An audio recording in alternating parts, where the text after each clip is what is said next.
ए sir के छ कहिले पुग्यो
त्यसपछि म मेरो आत्मा सबै मानिसहरूमाथि खन्याउनेछु।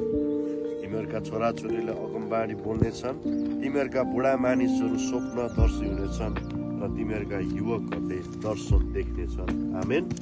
यी दिनमा मेरा सेवक पुरुष र स्त्री दुवैमाथि म आफ्नो आत्मा खन्याउनेछु। आकाश र पृथ्वीमा म अचम्मका कामहरू देखाउनेछु, अर्थात् रगत, आगो र धुवाका मुस्लाहरू। परमप्रभुको त्यो दिन महान र भयङ्कर दिन आउनुभन्दा अघि सूर्य अँध्यारोमा र चन्द्र रक्तपातमा परिवर्तन हुनेछन्।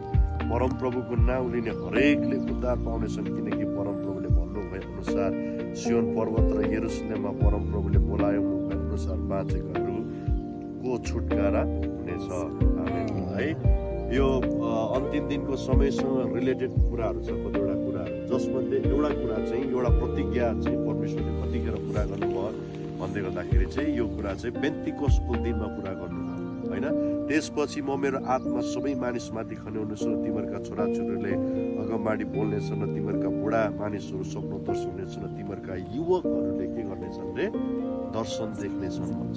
आमेन। है, जब यो योएलले बोल्दै गरेको अगमबाणी, यो युएलले गर्दै गरेको भविष्यवाणी जब हामी प्रेरितको पुस्तकमा यसो फर्केर हेर्दै गर्दाखेरि परमप्रभु परमेश्वर जब येशू ख्रीष्ट है जब पुनरुत्थान हुनुभयो अनि पुनरुत्थान भएर अब 40 दिन 40 रात जब पृथ्वीमा बस्नुभयो अनि त्यस पछाडि उहाँले चेलालाई के भन्नु भन्दाखेरि जबसम्म माथिबाट सामर्थ्य आउँदैन तब तिमीहरूसँग यही बस, यरुशलेममा बस।